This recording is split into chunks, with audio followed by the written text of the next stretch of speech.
ایسے خواب کی تعبیر ہے جو ایک معمولی گرانے سے شروع ہائی فلائی کے ریسرچ ونگ کو الگ کر کے ڈیپ سی کی بنیاد رکھی۔ ڈیپ سی کا پہلا کارنامہ اس کا آربن ماڈل تھا جو اوپن سورس تھا۔ 8 سے 10 بلین ڈالر کے اثاثے منظم کیے 10 دنوں میں 50 ممالک نے سب سے زیادہ ڈاؤن لوڈ ہونے والی ایپ بن گیا۔ انویڈیا کے شیئرز میں 80% کمی جیسا زلزلے بھی پیدا ٹیک انڈسٹری کو ہلا کر رکھا۔ یہ رقم اوپن اے آئی کے GPT-4 کے مقابلے میں 1/20 لیان نے ویسی فنڈنگ سے مکمل پرہیز کیا۔ علی بابا اور ٹینسنگ جیسی کمپنی کو بھی اپنی قیمتیں کم کرنی پڑی۔ السلام علیکم دوستو، 1985 میں چائنا کے سٹی زانجیانگ میں پیدا ہونے والے لیانگ کے والد ایک پرائمری اسکول ٹیچر تھے، مگر ان کے بیٹے نے ریاضی کی غیر معمولی صلاحیتوں کے بل بوتے پر زیجیانگ یونیورسٹی سے الیکٹرانک انجینئرنگ اور اے آئی میں ماسٹرز کیا۔ لیانگ نے 2015 میں ہائی فلائی کوائن نامی ہیج فنڈ کی بنیاد رکھی جو اے آئی کی مدد سے الگورتھمک ٹریڈنگ کرتا تھا۔ صرف 4 سال میں اس نے 8 سے 10 بلین ڈالر کے اثاثے منظم کیے، لیکن لیانگ کا دل اب بھی مصنوعی ذہانت کی بنیادی تحقیق میں دھڑکتا تھا۔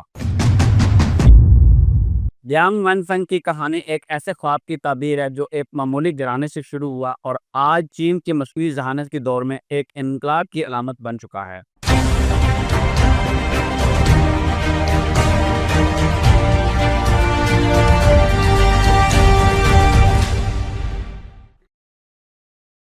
دو 2021 میں جب امریکہ نے چپ کی برآمدات پر پابندیوں کا اعلان کیا، تب لیانگ نے مستقبل بجلی سے کام لیتے ہوئے 10,000 انویڈیا A100 GPU چپس کا ذخیرہ جمع کر لیا۔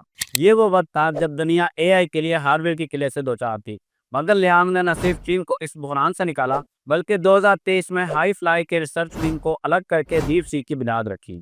اس کا مقصد صرف ایک چیٹ بوٹ تیار کرنا نہیں تھا، بلکہ چین کو کاپی ٹو کریشن تک لے جانا تھا، ایک ایسا ملک جو ٹیکنالوجی کے میدان میں خود انحصار ہو۔ ڈیپ سی کا پہلا کارنامہ اس کا آربن ماڈل تھا جو اوپن سورس تھا اور MIT لائسنس کے تحت مفت تجارتی استعمال کی اجازت دیتا تھا۔ لیانگ کا ماننا تھا کہ بند نظاموں کی دیواریں عارضی ہوتی ہیں جبکہ کھلے تعاون سے ہی حقیقی ترقی ممکن ہے۔ یہ فلسفہ اس وقت رن لگا جب جنوری 2025 میں ڈیپ سی کا چیٹ بوٹ امریکہ میں لانچ ہوا اور صرف 10 دنوں میں 50 ممالک نے سب سے زیادہ ڈاؤن لوڈ ہونے والی ایپ بن گیا۔ اس کی پرفارمنس نے نہ صرف GPT-4 کو پیچھے چھوڑا بلکہ انویڈیا کے شیئرز میں 80% کمی جیسے زلزلے بھی پیدا کیے، جس نے عالمی سطح پر ٹیک انڈسٹری کو ہلا کر رکھ دیا۔ کامیابی کے پیچھے صرف وسائل نہیں بلکہ لیانگ کا ایک انوکھا نقطہ نظر تھا۔ اس نے تازہ گریجویٹس کو بھرتی کیا، KPIs اور ہائز کی کو ختم کیا اور محققین کو GPU کلسٹرز تک غیر مشروط رسائی دی۔ یہ نیچے سے اوپر والی جدت کا وہ ماڈل تھا جس نے ڈیپ سیک ورژن 3 جیسے ماڈلز کو صرف 5.58 ملین میں تیار کرنا ممکن بنایا۔ یہ رقم اوپن اے آئی کے GPT-4 کے مقابلے میں 1/20 تھی۔